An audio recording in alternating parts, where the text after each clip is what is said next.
Hello and अस्सलाम वालेकुम। उमर चीमा के साथ मैं हूं Ejaz Syed. Program talk shock के लिए आज के प्रोग्राम में हम 3 अहम तरीन मौज़ूआत पर बात करेंगे। सबसे पहले हम बात करेंगे सुप्रीम कोर्ट की उन कोशिशों के बारे में जिनमें सुप्रीम कोर्ट चाह रही है कि मुल्क में आइंदा आम इंतखाबात हों, बिलखसूस मुल्क की बजाय 14 मई को आइंदा आम इंतखाबात हो जाए पंजाब के अंदर। आज उस वाले से क्या हुआ, उमर चीमा हमें बताएंगे। दूसरे नंबर पर हम बात करेंगे कि पाकिस्तान की तरफ से एक बड़ा फैसला किया गया है कि पाकिस्तान के वज़ीर ख़ारजा बिलावल भुट्टो ज़रदारी वो जाएंगे भारत के दौरा पर। और तीसरे नंबर पर हमने आपको बताना है कि जो स्कैंडल हमने टॉक शॉक में आपको बताया था, एक्सक्लूसिवली बताया था कि army chief general Asim Munir की जो फैमिली डाटा है वो नादरा से एक्सेस हुआ था, इलीगली एक्सेस हुआ था, वो लीक किया गया था ताकि उनकी बतौर आर्मी चीफ जो तैनाती है उसको रोका जा सके। उस मामले की एक इंक्वायरी हो रही थी, उसका क्या बना, उसके नताइज हम आपको बताएंगे। उमर चीमा से बात का आगाज़ करते हैं। चीमा साहब, आज अदालत लगी हुई थी और एक तरफ मौलाना फजल रहमान भी ललकार रहे थे। तो मैं चाहता ये हूँ कि पहले आप बताएं कि अदालत में क्या हुआ या क्या समरी क्या है। शायद अदालत में यही हुआ कि वो जो चाह रहे हैं कि सियासी जो क़यादत है वो मिल बैठ के कोई इस बारे में फ़ैसला कर लें। पुरानी बात है। हाँ, यानी कि वो आज जो है अदालत में यही एक मेन चीज़ थी और उसके हवाले से उन्होंने जो अटारनी जनरल है उन्होंने कहा जी कि आप हमें टाइम दें, और वो टाइम उन्होंने 27 अप्रैल तक का मांगा है कि 27 अप्रैल को हम इस बारे में आपको पेशरफ से आगाह करेंगे। अब दूसरी तरफ ये है कि मौलाना फजल रहमान जो हैं वो भी सीना तान के और गन तान के खड़े हो गए हैं। वो कह रहे हैं कि मैंने इमरान खान के साथ मुज़ाकरात नहीं करने, और सुप्रीम कोर्ट ये कह रही है कि आप इमरान खान के साथ मुज़ाकरात करें। जो बिलावल भुट्टो हैं वो उन्होंने भी कोई इसी तरह की स्टेटमेंट दी है। अच्छा, वैसे पीपल्स पार्टी वाले जो है ना वो सही खेल रहे होते हैं। दोनों तरफ खेल हाँ, रहे यानी कि वो एक साइड पे वो पीडीएम को मना भी रहे होते हैं कि नहीं, मुज़ाकरात का दरवाज़ा बंद नहीं करना चाहिए, और फिर बाद में कई दफ़ा बंद भी कर देते हैं। तो हालांकि वो कोई एक दिन पहले मौलाना फजल रहमान को मनाने गए हुए थे कि मुज़ाकरात का दरवाज़ा बंद नहीं करना चाहिए। तो मुझे लगता है कि इन्होंने 27 तक भी कुछ नहीं करना। अब यह है कि अगर पॉलिटिशियन के हाथ में गेम आ जाती है तो वो इसको आगे चलाने की कोशिश करेंगे। कभी यह है कि हो सकता है कि 27 को वो यही रिपोर्ट एक जमा करा दें जी कि हमारा जो इत्तेहाद है उसमें हम लोगों को अभी कंसल्ट कर रहे हैं, उसमें कुछ लोगों की तहफ़्फ़ुज़ात हैं। या ये है कि हो सकता है कि तब तक कोई कमेटी बने और वो उस पर काम शुरू करे। फिर कोई लड़ाई करने के 100 तरीके होते हैं कि इत्तेफाक नहीं हो रहा। तो सुप्रीम कोर्ट की अलबत्ता भरपूर कोशिश है, वो साथ ये एक धमकी भी दे रहे हैं कि हम जो है अपने 14 मई के फ़ैसले से पीछे नहीं हटेंगे। तो आप जो है जो सियासी क़यादत है वो मिलकर फ़ैसला कर लें। और मेरा ख्याल था वैसे एजाज़ के सियासी क़यादत की निस्बत अगर सुप्रीम कोर्ट वाकई इस मामले में इंटरेस्टेड है कि इसका हल कर लिया जाए तो वो एक अपना लार्जर बेंच बना दें, तो जिसमें यानी फुल कोर्ट बना दें। जी हाँ। और उसमें आप उन लोगों को भी शामिल कर लें कि जिनके साथ चीफ जस्टिस जो हैं वो भी बात नहीं करना चाहते, तो उनको उसमें शामिल करें, एक अपनी मुश्तरका राय दें। अदरवाइज़ अगर ये सियासतदानों पर छोड़ेंगे तो सियासतदान भी नहीं करेंगे, और जो सुप्रीम कोर्ट का फ़ैसला है उसकी भी कोई अपनी कोई अखलाकी जवाज़ को नहीं होगा जो आप ज़बरदस्ती दूसरों पर मुसल्लत करने की कोशिश कर रहे हैं। लेकिन हो सकता है कि आपका जो फुल कोर्ट है वो भी इसी नतीजे पर पहुँचे जिस पे आप पहुँचे हैं, लेकिन आप अगर उनको इसमें मुलव्वस ही नहीं कर रहे, इसमें शामिल नहीं कर रहे, तो चांसेस ये हैं कि जो आपका फ़ैसला है वो मुतनाज़ा ऑलरेडी हुआ है, यानी कि उस पर जो है काफ़ी हुकूमती इत्तेहाद जो है वो बात भी कर रहा है। लेकिन एनीवे, यानी कि जहाँ तक सियासी क़यादत की बात है, मुझे तो कुछ 27 तक इसमें कोई ऐसा डेवलपमेंट होती नज़र नहीं आ रही। डेवलपमेंट का मतलब इस सेंस में कि कोई कंक्लूजन, कि कोई ऐसा बड़ा फ़ैसला कि जिसमें इत्तेफाक कर लिया जाए, कोई ऐसा ही होगा कि जिसमें कोई बात कोई पीटीआई नहीं मान रही और कोई जो है वो बाकी हुकूमती इत्तेहाद नहीं मान रहा, और ये लेके फिर अदालत के पास जाएंगे और उन्हें कहेंगे कि हमें और टाइम चाहिए। चीमा साहब, मैं आपको इस मामले की ना एक पसे पर्दा कहानी बताता हूँ। Okay. Chief justice Umar Ata Bandial साहब जिस तरीके से अपने जो करीबी जो जजेज़ हैं उनको साथ लेके आगे बढ़ रहे हैं, उसमें एक बात मुझे पता चली है कि जो जिन जजेज़ को इन्होंने परे किया हुआ है, सीनियर जजेज़ को, वो भी ज़ाहिर है बड़ी तादाद में है, वो भी कमो बेश 50-50 ही है ना। तो उन जजेस को मुख्तलिफ तरीके से राय आई कि आप क्यों ना चीफ जस्टिस का जो है ना तख्ता उलट दें, चीफ जस्टिस पर अदम एतमाद का इजहार कर दें कोर्ट ऑर्डर्स के जरिए या जैसे तैसे भी किसी भी तरीके से, और चीफ जस्टिस को कट टू साइज कर दिया जाए। इस पे चीमा साहब एक जो जज है ना, वैसे बाकी सारे जजेस की भी एक ओपिनियन थी, लेकिन एक जज जो है ना उनकी तारीफ करना बड़ी ज़रूरी है।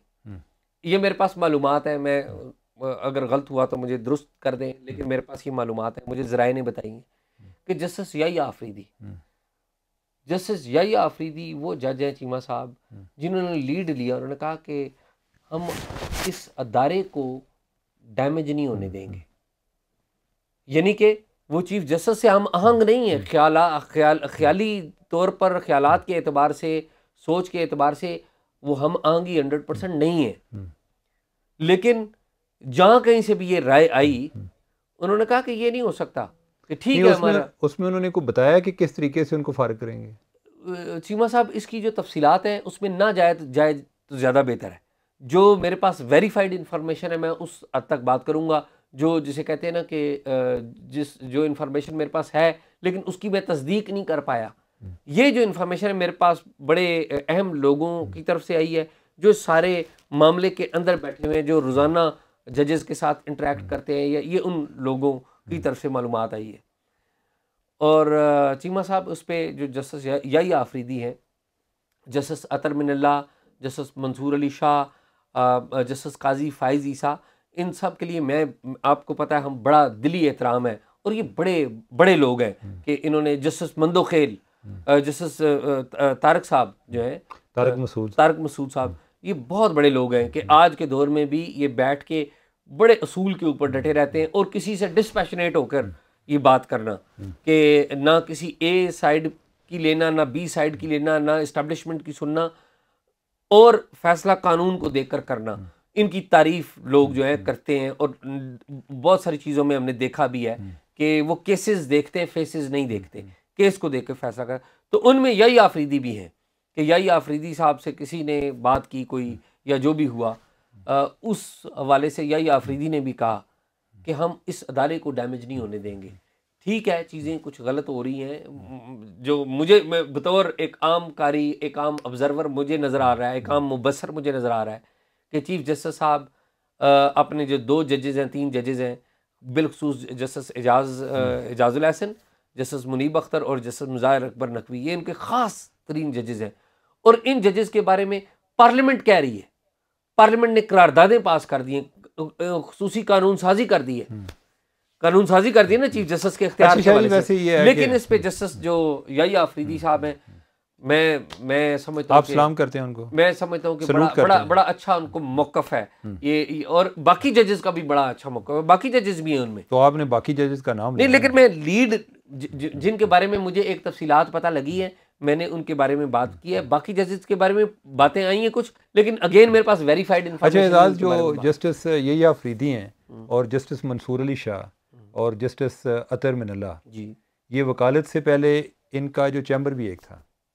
अच्छा, हाँ, यानी कि ये एक ही चैम्बर के थे। जो याहिया आफरीदी हैं वो उस चैम्बर को पेशावर में चला रहे होते थे, जो मंसूर अली शाह हैं वो लाहौर में थे, और इधर इस्लामाबाद में जस्टिस अतर मिनल्ला थे। इन्हीं दोस्त भी हैं, इन्हीं के दोस्त हैं आपस में, इन्हीं के कोई ऐसी कोई ये बुरी बात नहीं है। ज़ाहिर है, ज़ाहिर है। हाँ, और अच्छा, दूसरी बात ये है, इसी में एक और बात बता दूं मैं, जो मुझे बात पता लगी है कि जो उमर अता बंदयाल साहब है ना, इनके वालिद और जस्टिस याहिया आफरीदी के वालिद भी दोस्त रहे। अच्छा, उमर अता, उसकी वजह ये है ना कि जो ये दोनों ब्यूरोक्रेट थे ना, जी हाँ जी, दोनों जस्टिस याहिया आफरीदी के वालिद हैं वो चीफ सेक्रेटरी भी रहे हैं। जी हाँ। तो अच्छा, एक और बात बता दूं जी कि जो उमर अता बंदयाल हैं और जो आजम नज़ीर तारड़ हैं, इनकी आपस में भी रिश्तेदारी है। हाँ। तो लिहाजा ये ओवरऑल जो एक पावरफुल क्लास है। मैं ये कह रहा हूँ कि उस रिश्तेदारी को आप एक्सप्लेन कर दें तो ज़्यादा अच्छा लगेगा। मेरा ख्याल है कि जो इनकी है ना, इनकी अपने बच्चों के हवाले से रिश्तेदारी है कि जैसे जो जिधर उमर अता बंदयाल की बेटी की शादी हुई है जिस घर में, उधर ही गालिबन जो आजम नज़ीर तारड़ हैं उनकी बेटी की भी शादी हुई। इस तरह का कोई इनका है। लेकिन उमर अता बंदयाल की बड़ी करीबी रिश्तेदारी है शाइस्ता मलिक जो हाँ उधर, हाँ शाइस्ता मलिक MNA खातून हाँ। MNA है। परवेज मलिक जो थे पहले MNA, जी जी जी, हाँ उनकी वाइफ उनकी वाइफ मलक क्यूम जो है उनकी जो भतीजी के साथ भतीजे के साथ उनकी जो उम्रता बंदयाल है उनके बेटे की शादी हुई है। जी बेटी की शादी हुई। हाँ। जो शाइस्ता मलिक है PMLN की MNA है। और उमर, आप ये सुन के हैरान होंगे कि जब ये ओहदे दिए जा रहे थे मौजूदा कैबिनेट में, तो उनको फेडरल मिनिस्टर के बराबर एक एडवाइज़र का ओहदा भी दिया गया था, अनाउंस हुआ था, लेकिन शी रिफ्यूज्ड। अच्छा, शाइस्ता मलिक साहिबा ने रिफ्यूज़ कर दिया था। शाइस्ता मलिक, शाइस्ता परवेज़ मलिक और उमर अता बंदयाल साहब ये गालिबन समधी हैं। तो यही हो गया ना। हाँ। ये तो मैं कह रहा हूँ कि जो शाइस्ता परवेज मलिक का बेटा है वो उमरता बंदयाल की बेटी के साथ उसकी शादी हुई है। बिल्कुल ऐसे, हाँ, ठीक है, ऐसे ही है। अच्छा, अब लेकिन ये है कि एक और जो चीज़ है ना कि ये जो ग्रुपिंग है, हम जो आमतौर पे बात करते हैं, जो काजी फायजी साहब वाली साइड है ना, ये कोई ऐसा बड़ा कोई कोहेसिव किस्म का ग्रुप नहीं है। एक होता है ना एक बड़ी ट्राइबलिज्म कि जैसे जी के एक तय हो गया तो उसी तरह का फैसला करना है। जिस तरह दूसरी तरफ जो जस्टिस उमरता बंदयाल हैं, उन्होंने अभी जो 8 रुकनी बेंच बनाया था, तो उसमें किसी का कोई ऐसा कोई डेसेंट वगैरह नहीं आया। और बेंच किस चीज़ पर था कि जो ये सूमोटो के हवाले से जो कानून साजी हुई है नई, तो उसको रोका जाए कि वो कानून ऑपरेट नहीं होगा जब तक सुप्रीम कोर्ट उसका फैसला नहीं करती।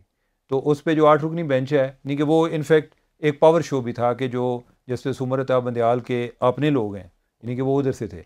लेकिन जो दूसरी वाली साइड है ना, उनके आमतौर पे कोई इख्तलाफी नोट और आते भी हैं बाज़। इवन ये है कि सूमोटो पे उनकी जो राय है उसमें कोई थोड़ा बहुत डिफरेंस भी आता है, ठीक है, यानी कि ओवरऑल प्रिंसिपली वो एग्री कर रहे होते हैं, कोई थोड़ा बहुत डिफरेंस उनमें पाया जाता है।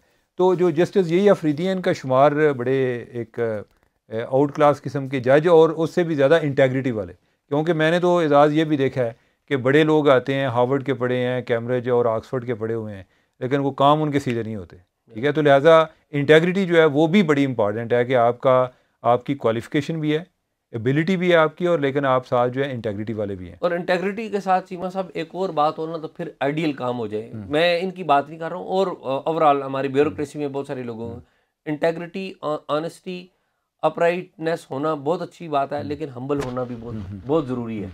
कि ऐसा भी नहीं होना चाहिए कि आप इस तकबर में रहें कि आप बड़े बाइल्म हैं, और शायद इल्म का तकबर भी नहीं होना चाहिए, और ईमानदारी का तकबर भी होना चाहिए, सर झुका के रहना चाहिए, और जो सच्ची बात है वो करनी चाहिए, और उस पर असर्ट भी करना चाहिए। और शायद आपको ये बात वैसे कहने की ज़रूरत भी नहीं है, आप इसकी एक ज़िंदा मिसाल हैं। नहीं, आप हैं, नहीं आप ये माने या ना माने, लेकिन आप में एक आइजी बहुत ज़्यादा है, ठीक है। आपकी आइजी के हम मोतरफ भी हैं, बाल के बाद का मजाक भी उड़ाते हैं, लेकिन है, यानी कि आपने जो बात की है, इनफैक्ट आपने इस तरह कहा है कि मेरी तरह के होके दिखाएं। ठीक है, तो आगे चलते हैं बहरहाल में चीमा साहब, ये क्राइसिस यूं ही रहेगा।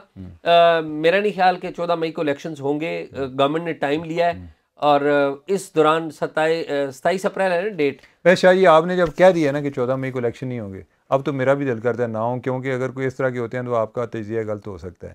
लिहाजा मेरी दुआ है कि अल्लाह ताला आपको आपका तजिया जो है वो दुरुस्त साबित करे। सीमा साहब, मैं आपको बताऊं, जो बड़ी जो सियासी जमातें हैं ना, मुस्लिम लीग नून हो गई, और जो हुक्मरान इत्तेहाद में शामिल है, उन्होंने पंजाब में हमारी इतलात के मुताबिक टिकट ही नहीं दिए, और खुद नहीं, आज तो मैं कहीं पढ़ रहा था कि उन्होंने बाइकआउट भी किया। जी, वही ना, वही अर्ज कर रहा हूँ ना, वो टिकट भी नहीं दिए। और किसी ने अगेन में ये बात किसी बंदे ने ये ट्वीट की हुई थी, मेरे पास तस्दीक नहीं है, गालिबन कासिम गिलानी ने, जो यूसुफ रजा गिलानी के जो बेटे हैं, बड़े मुतहरक हैं पॉलिटिकली, बड़ी जोड़ तोड़ के, उन्होंने भी गालिबन ट्वीट की हुई थी कि पीटीआई इलेक्शन की 14 मई को कह रही है, तो उसने खुद टिकट नहीं दिए हुए। लेकिन मेरे ख्याल है कि वो आज तक शायद कोई तय होने थे ना टिकट्स, तो यानी कि आज की डेट तक। वैसे बाय द वे टिकट से बात निकल आई, तो आपने वो ऑडियो लीक सुनी है सेनेटर एजाज चौधरी की, और एक साहब हैं वो पीपी 114 का गालिबन टिकट मांग रहे हैं उनसे। हाँ, बिल्कुल ऐसे ही है, ठीक है। तो आप ये नहीं कहना, मुझे नहीं पता वो ऑडियो दुरुस्त है या नहीं, बज़ाहिर वो दुरुस्त लग रही है। वैसे वो ऑडियो दुरुस्त भी है। अच्छा। और ये कल्चर हर पार्टी में है। ज़रा पीटीआई के हवाले से इसलिए ज़्यादा इंपॉर्टेंट हो जाता है कि क्योंकि इनके रास्तबाजी के म्यार बहुत बुलंद इन्होंने रखे हुए हैं, और ये करप्शन के खिलाफ लड़ रहे हैं। और एजाज़ आप इमेजिन करें, ये मसला नहीं है जी कि वो बाकी पार्टियों में, प्रॉब्लम ये है कि आपने तो करप्शन के खिलाफ कंटेस्ट भी करना है, और आप लोगों से पहले इतने पैसे ले रहे हैं, 1 करोड़ वो आपको दें। और ये भी मुझे लगता है कि बिडिंग है, कि हो सकता है कि 1 करोड़ की बजाय अगर कोई 3 करोड़ वाला आ गया तो पहले 1 करोड़ वाला रह जाएगा। दूसरी बात यह है कि जो पैसे लगा के आएंगे वो पैसे बनाएंगे नहीं, 100% बनाएंगे। अच्छा चीमा साहब, इसमें ना जो सबसे इंटरेस्टिंग बात है, आप वो ऑडियो ना दोबारा सुनिए, और जो कोई भी हमें देख रहा है वो ऑडियो ना जरा दोबारा सुने कि वो साहब पहले कॉल करते हैं एजाज चौधरी साहब को, तो एजाज चौधरी साहब ना उनकी कॉल इस तरह लेते हैं जैसा एक बेनियाज से आदमी है। तो वो जब पूछते हैं कि जी आपने बताया थे कोई पैसे भी, तो एजाज चौधरी साहब का जो इंटरेस्ट है ना उनके लहजे से नुमाया होता है। और फिर ना वो कहते हैं कि जी ये इतने पैसे बनते हैं, तो उसने कहा जी फिर मैं उनको तब बुला लूँ। नहीं नहीं, ये आज ही होना है, ये आज ही होना है, यानी कि फौरी तौर पे जो जिसे कहते हैं ना मुर्गे को आज ही फंसा लो। तो वो मुझे बड़े ये नहीं कि ना इस पे अजीब भी लगा। एजाज चौधरी साहब अच्छे आदमी हैं, मैं मुख्तलिफ स्टैंडिंग कमेटीज़ में उनको देखता रहा हूँ, रीज़नेबल बात भी करते हैं, जमात इस्लामी से ज़्यादा इनका बैकग्राउंड है। लेकिन जब उन्होंने जो जिसे कहते हैं इंसान की लालच जब नजर आती है ना, इसमें एजाज चौधरी ने पैसे नहीं ना लेने, पैसे तो जो खान साहब ने लेने हैं या पीटीआई ने लेने हैं। चीमा साहब मुझे नहीं पता कैसे पैसे किसने लेने हैं, लेकिन इस तरह पार्टियों में भी ये भी होता है। वो असल में जो बात ये भी हो रही है ना, सुन तो लीजिए मेरी बात है, पार्टियों में ये भी होता है कि बाज़ औक़ात ये बीच का जो बंदा है वो कमीशन भी लेता है कि मैं जी टिकट आपको दिलवाऊंगा, ये पैसे उधर इतने होंगे, और ये भी होता है। मैं ये नहीं करूँगा एजाज चौधरी साहब ने लेने हैं या नहीं, या लिए मुझे नहीं पता, लेकिन मैं ये बात करूँ कि जो इंटरेस्ट उनका डेवलप हुआ है ना, जिस तरीके से वो उन्होंने इंटरेस्ट लिया है, वो बड़ा अजीब व गरीब है, कोई अच्छा तासुर उनका नहीं पेंट करता। हाल में आगे चलते हैं, तो आगे किधर चलें? इंडिया चलते हैं, चलें। चीमा साहब, आज फॉरेन ऑफिस में मैं गया था सुबह, ना होने के बराबर वहाँ पे वीकली जो प्रेस ब्रीफिंग थी, 3-4 ही हम साथी थे।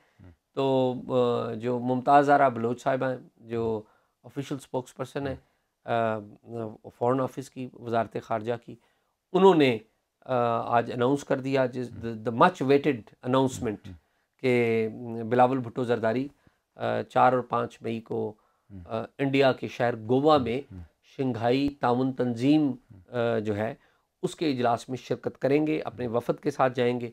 फिर उनसे पूछा गया, मैंने उनसे अर्ज़ की कि बताइए कि वफद में कौन कौन है, और फिर ये भी बताइए कि मोदी साहब से भी कोई मुलाकात होगी, क्योंकि उनके जो इंडियन फॉरेन मिनिस्टर हैं वो तो शंघाई ताउन तंजीम के इजलास को हेड वो करेंगे, तो ज़ाहिर है मुलाकात, हाथ शेक हैंड तो ज़ाहिर हो गई।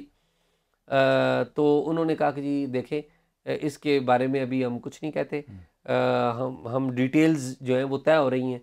लेकिन मुझे ये पता चला है चीमा साहब कि ये जो मुलाकात है पाकिस्तान के फॉरेन मिनिस्टर का जो दौरा भारत है, ये दो तरफा दौरा नहीं है, ये शंघाई ताउन तंजीम के इजलास के लिए दौरा है। सही है। इसके साथ जुड़ी हुई एक और ख़बर है, वो चीमा साहब खबर ये है कि हमारे डिफेंस मिनिस्टर ख्वाजा मोहम्मद आसफ साहब, उनको भी शंघाई ताउन तंजीम के रुकन मालिक के वज़राए दफ़ा के इजलास में शिरकत के लिए बुलाया गया था।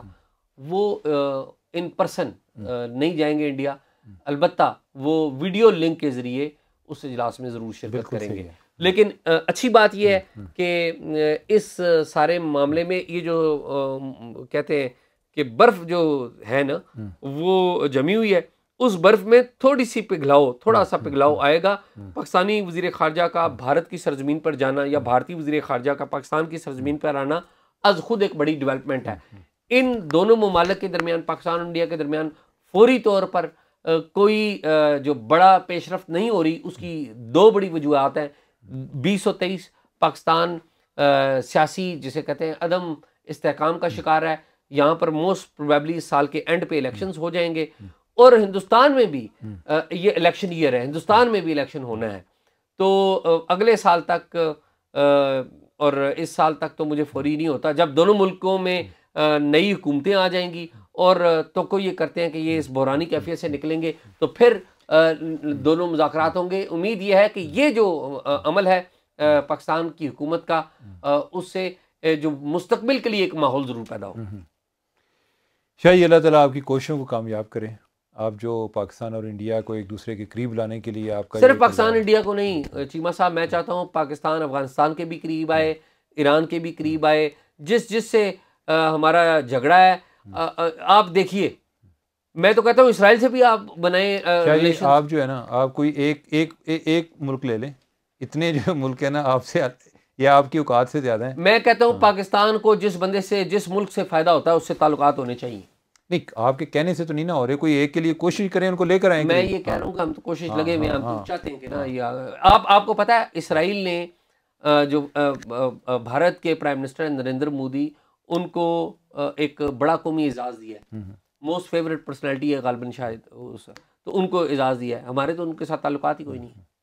इसराइल नहीं, फ़लस्तीन ने, सॉरी फ़लस्तीन ने भारत के प्राइम मिनिस्टर नरेंद्र मोदी को एक बड़ा एजाज़ दिया। और हम यहाँ पर एक नारा लगाते हैं चीमा साहब कि जो मोदी का जो यार है वो गद्दार है। ये नारे गलत हैं, ये खत्म होने चाहिए। पाकिस्तान के फायदे में अगर नरेंद्र मोदी के साथ दोस्ती है तो करें ज़रूर। आप जो है अपना एक स्टैंडिंग देखें कि हम जो है सऊदी अरब के साथ 1 अरब रुपए, 1 अरब डॉलर, 2 अरब डॉलर के लिए तरस रहे होते हैं, भीख मांग रहे होते हैं। ऐसे ही। और इंडिया जो है उसकी कितने अरब डॉलरों की उनकी आपस में सरमायाकारी है। यही हाल जो है उनका यूएई के साथ है। तो आपकी कौन बात मानेगा? मंगते अगर आप इसी तरह रहेंगे, आपके किसी के साथ कोई ट्रेड रिलेशनशिप नहीं होंगे, उससे दूसरे ममालिक को फ़ायदा नहीं होगा और वो आप पर तरस खाते रहेंगे, तो वो आपके साथ रिलेशनशिप की नेचर तो वो डेफिनेटली डिफरेंट होगी। बिल्कुल। जो इकनॉमिकली स्ट्रांग होगा उसकी फ़ॉरेन पॉलिसी भी उतनी बेहतर होगी। ये नहीं होगा कि आप अपने लोगों को गालियाँ देते रहें कि हमारा फ़ॉरेन मिनिस्टर ठीक नहीं है, नहीं तो जो फ़लाँ मुल्क के फ़लाँ के साथ अच्छे रिलेशन है। ये उधर ये नहीं होता कि आपने गप्पे लगा के और सिर्फ बातों में किसी को ला के तो आप अपने रिलेशन बना लेते हैं। कोई आपकी कोई स्टैंडिंग हो, एज अ कंट्री स्टैंडिंग हो, तो उसकी बुनियाद पर रिलेशनशिप इंप्रूव होते हैं। तो मेरे ख्याल आप वापस आ जाएं पाकिस्तान में। और ज़रा नादरा के हवाले से जो आपकी खबर थी, जनरल आसम मुनीर के डेटा के हवाले से जो लीक हुआ और उस पर इन्वेस्टिगेशन हो रही थी, उस बारे में जो ताज़ा तरीन पेशरफ्त है उसके बारे में हमें आगाह करें। चीमा साहब, आमिर बुखारी डायरेक्टर जो थे नादरा के, जिनके बारे में हमने अपने प्रोग्राम में बताया था, फॉलो अप प्रोग्राम में बताया था कि आमिर बुखारी साहब पे भी डाउट और खालिद इनायत साहब का भी जिक्र आया था। खालिद इनायत साहब के ऊपर कोई चीज़ हमारी इत्तलात के मुताबिक साबित नहीं हुई और वो तो सारे इल्ज़ामात फ्रीवलेस निकले। जो आमिर बुखारी साहब हैं, हमारी इत्तलात के मुताबिक जो कमेटी है, तहकीकाती कमेटी, उन्होंने आमिर बुखारी साहब को डाटा लीक का ज़िम्मेदार करार दिया है। और अब वो लीगल प्रोसेसेस में है, क्योंकि उनके अदारे के अंदर एक सिस्टम भी है कि चेयरमैन को अपील होती है या और भी कुछ चीज़ें हैं, तो वो लीगल प्रोसेसेस में है। लेकिन एक और काम हुआ है कि जो जूनियर जो स्टाफ था, वो 5-6 जो लड़के थे, उनमें से किसी की इंक्रीमेंट रोक ली गई है, किसी को क्या किया गया है, कुछ छोटी मोटी इस तरह उनको सज़ाएँ दी गई, जो कि उनके बिल्कुल हकदार नहीं है। बल्कि मैं तो समझता हूँ उन बच्चों को इनाम दिया जाना चाहिए इस बात पे कि जब उन्होंने इंक्वायरी हुई तो उन्होंने अपने बॉसेस के नाम लिए। तो ये उनकी इंक्वायरी में बड़ा अफसोसनाक बात है। शायद ये बात वजारत दाखिला भी समझे, शायद नैब के जो चेयरमैन है वो भी, नादरा के जो चेयरमैन है वो भी समझे, और आई होप कि इसमें सिचुएशन बेहतर होगी। By the way, Tarak Malik साहब छुट्टियां मनाने गए हैं अमेरिका। अच्छा। बच्चे उनके उधर हैं, तो आई होप कि तारक मलिक साहब वापस आएंगे तो इस इशू को सिंपैथेटिकली देखेंगे, लेकिन वो अमेरिका गए हैं। और मुझे उम्मीद है कि ये वीलॉग जो है वो इस टाइम सुन रहे होंगे। अच्छा। और वो आपकी जो इंस्ट्रक्शंस हैं या नहीं, मेरी इंस्ट्रक्शंस जो आपकी जो थाट्स हैं, आपके जो ख्यालात हैं, उनसे वो भरपूर इस्तेफादा करेंगे। तो नाजरीन, आपने प्रोग्राम देखा, अब ईद आ रही है, अल्लाह ताला आपको ईद मुबारक करे। आपने रोज़े काफ़ी रखे हैं और खूब ईद को खूब इंजॉय करें, हमें भी इंजॉय करने दें। अगर इस दौरान आपने कोई हमारे साथ इन्फॉर्मेशन शेयर करनी हो तो talkshock777@gmail.com पर हमारे साथ शेयर करें। अल्लाह हाफिज़।